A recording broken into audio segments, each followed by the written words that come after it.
ازيكم عاملين ايه؟ النهاردة مع بعض هنتعلم طريقة عمل غرزة الحشو. هتلاقوا فيديوهات كتير عن طريقة تعلم حاجات كتير في الكروشيه، كمان طريقة عمل مشاريع تكون صغيرة وسهلة للمبتدئين. كل ده هتلاقوه على القناة. هنبتدي على طول، لكن قبل ما نبتدي بفكركم تشتركوا في القناة وتفعلوا زر الجرس علشان يوصلكوا كل الفيديوهات وكل الأفكار الجديدة اللي هنعملها الفترة الجاية. وتعالوا نبتدي على طول. النهاردة هنستعمل خيط سبرينج، هو خيط صوف مصري 50 جرام. بيبقى عامل من 18 ل20 جنيه على حسب كل مكان بتشتروه منه. هو خيط يعتبر سعره مناسب جدا للمبتدئين وللمشاريع الصغيرة زي الميداليات. هنستعمل معاه إبرة مقاس 3.5، مش عارفة إذا كانت هتبقى باينة ولا لأ. 3.5 تمام. ونبتدي يلا مع بعض على طول. أول حاجة هعمل عقدة البداية، واللي مش عارف يعمل عقدة البداية هيلاقي فيديو على القناة فيه طريقة عمل العقدة. تمام، أنا عملت دلوقتي عقدة البداية وهبتدي أعمل عدد غرز أو عدد سلاسل زي ما أنا حابة. لو أنا الشغل مثلا عايز مني إن أنا أعمل 10 غرز، فأنا هزود عليهم غرزة، أو 10 سلاسل يبقى هزود عليهم سلسلة. يبقى في غرزة الحشو بزود سلسلة زيادة على عدد السلاسل أو الغرز المطلوبة مني في الشغل. فأنا دلوقتي مثلا هعمل 10 سلاسل، واللي مش عارف طريقة عمل السلسلة هيلاقيها برضو على القناة. ايدي ما بتبقاش لا مشدودة ولا مرخية، انا ببقى متوسطة في طريقة شدي للخيط علشان يطلع معايا الشغل مظبوط. انا عملت كده اول غرزة او اول سلسلة. هنكمل 2 3 4 5 6 7 8 9 10. عملت دلوقتي 10 سلاسل، ده مثلا المطلوب مني في حاجة أنا بتعلمها أو حاجة حابة أعملها. فهزود عليهم، لو أنا هعملها بغرزة حشو هزود عليهم سلسلة واحدة، يبقى توتال عدد السلاسل اللي معايا 11 سلسلة. بعد ما ارتفعت أو عملت 10 سلاسل وزودت عليهم واحدة عشان يبقوا توتال 11، هبتدي أعمل إيه علشان أطلع بأول دور بغرزة الحشو. هبتدي ادي الحلقة اللي على الإبرة، في غرزة بعديها على طول اللي هي رقم 11 هسيبها وهدخل في اللي قبلها اللي هي رقم 10. هدخل في الحلقة اللي من فوق، هاخد حلقة على الخيط واطلع بيها، هيبقى معايا حلقتين اللي انا طلعت بيها واللي كانت موجودة اصلا، وابتدي ايه اطلع من الاتنين مع بعض. انا كده عملت اول غرزة في اول صف انا هبتدي بيه او هرتفع بيه. دي كده غرزة الحشو. تاني انا بعمل ايه؟ انا بدخل في الحلقة اللي من فوق، بسحب الخيط، يبقى عندي حلقتين، هطلع من الحلقتين مع بعض. تمام. تاني اللي بعدها هدخل بالإبرة في الحلقة اللي من فوق، هاخد حلقة من جوه اطلع بيها، هيبقى عندي حلقتين، اطلع من الحلقتين مع بعض. تمام. تاني برضو دي اللي بعدها الحلقة اللي من فوق، هبتدي اسحب الخيط، بقى معايا حلقتين اطلع منهم مع بعض. تمام. هكمل لغاية الكام غرزة اللي فاضلين واجيلكوا في نهاية السطر عشان نعرف هنرتفع السطر اللي بعده ازاي. خلصت وفاضل لي اخر غرزة في السطر الاولاني.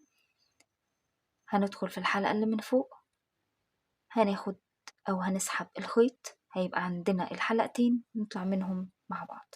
انا كده خلصت اول سطر. طيب، اهم حاجة في الشغل دايما اني اعد عدد الغرز اللي انا عملتها مظبوط ولا لا. المفروض عدد الغرز يطلع معايا كام؟ يطلع معايا 10. انا كنت مزودة غرزة علشان دي يعتبر غرزة الارتفاع بتاع غرزة الحشو، او الارتفاع بتاع غرزة الحشو. يبقى انا المفروض دلوقتي لما اجي اعد الغرز بتاعتي يطلعوا 10. انا بعدهم ازاي؟ شايفين بيبقى فيه زي حرف في، اللي هو واحدة كده وواحدة كده، دي كده غرزة، واحدة كده وواحدة كده التانية، واحد كده واحد كده التالتة. فهنبتدي من أول واحدة، أو سوري من آخر واحدة أنا انتهيت بيها، هبتدي أعد وأشوف عدد الغرز بتاعي 10 ولا لأ. آدي 1، آدي 2، آدي 3، آدي 4، آدي 5، آدي 6، 7 8 9 10. وال10 دي ناخد بالنا ان هي بتبقى مايلة، شايفين لو ميلت شغل كده بتبقى مايلة. لما اجي اعمل السطر التاني اخد بالي جدا ان انا منساهاش، فوانا بعمل السطر التاني افتكر برضو ان انا بعد 10 غرز. هبتدي اعمل ايه عشان ارتفع السطر التاني؟ انا حطيت تاني الابرة في الخيط وسحبت الخيط، شديته كويس مش جامد ولكن شديته كويس. في غرزة الحشو برتفع سلسلة واحدة عشان ابتدي اعمل السطر التاني، يبقى غرزة الحشو برتفع فيها سلسلة واحدة. طيب هبتدي شغل ازاي؟ انا مخلصة، هقلب الشغل او هقلب الخيط بتاعي بحيث ان انا كأني بادئة من الاول تاني خالص، وابتدي اشتغل في الغرز. المرة دي بشتغل فين؟ بشتغل تحت حرف الفي، او تحت، هنبص كده هنلاقي حرف الفي. تمام. لما اجي بشتغل بعمل ايه؟ بدخل بالابرة تحت الاتنين دول، تحت الايه الاتنين دول اللي هو حرف الفي كله. تمام، مش تحت حلقة واحدة. يبقى ندخل الابرة تاني ونقلب شغلنا زي ما قلنا، ونبتدي بعد ما ارتفعنا الحلقة هبتدي اعمل ايه؟ من اول واحدة دي اللي انا مرتفعة عندها هبتدي اعمل اول غرزة حشو، اللي هي زي ما قلنا بدخل، بس المرة دي هدخل تحت الحلقتين واخد الخيط اطلع بيه، هيبقى معايا 2 على الابرة هطلع منهم، يبقى انا كده خلصت اول واحدة. تمام. وابتدي برضو ادخل تحت الحلقتين هطلع، يبقى عندي حلقتين اهو، وابتدي اطلع منهم. نعمل مرة تاني. انا عندي هدخل هنا تحت الحلقتين دول اهو. تمام، اسحب الخيط وابتدي اطلع. تمام. تاني هدخل بالخيط هنا، شايفين الحلقتين؟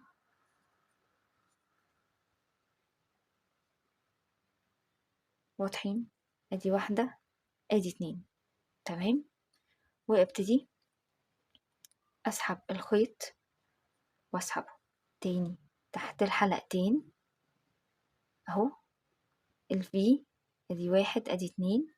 تمام. وابتدي اطلع بالخيط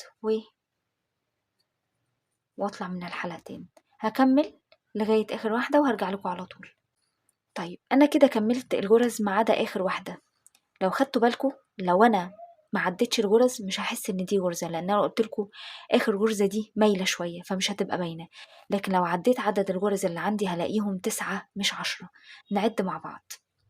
ادي 1 2 3 4 5 6 7 8 9. دول 9 بس. عشان كده لازم اعد الغرز بتاعتي كويس واتأكد انه لما اجي ارتفع في اول صف الاقي دي مايلة. تمام. فهبتدي اخدها معايا لان دي الغرزة مايلة ولكن دي رقم 10. تمام. هبتدي انزل تحت الحلقتين بتاعتها وابتدي اسحب الخيط، هيبقى معايا الحلقتين واطلع منهم. تمام. ويبقى انا كده عملت غرزة الحشو. سهلة جدا جميلة جدا. عايزة اقول لكم في مشاريع كتير جدا صغيرة وبسيطة هنعملها بغرزة الحشو الفترة اللي جاية. لو حسيتوا ان الشرح في حاجة مش مفهومة، في حد مش فاهم حاجة في الغرزة، حاجة صعبة عليه، يكتب لي تحت في الكومنتات وان شاء الله نعمل فيديو مفصل عنها. ما تنسوش في نهاية الفيديو تشتركوا في القناة وتفعلوا زر الجرس عشان يوصلكوا كل الفيديوهات الجديدة وكل الأفكار الحلوة والجديدة اللي نعملها الفترة اللي جاية.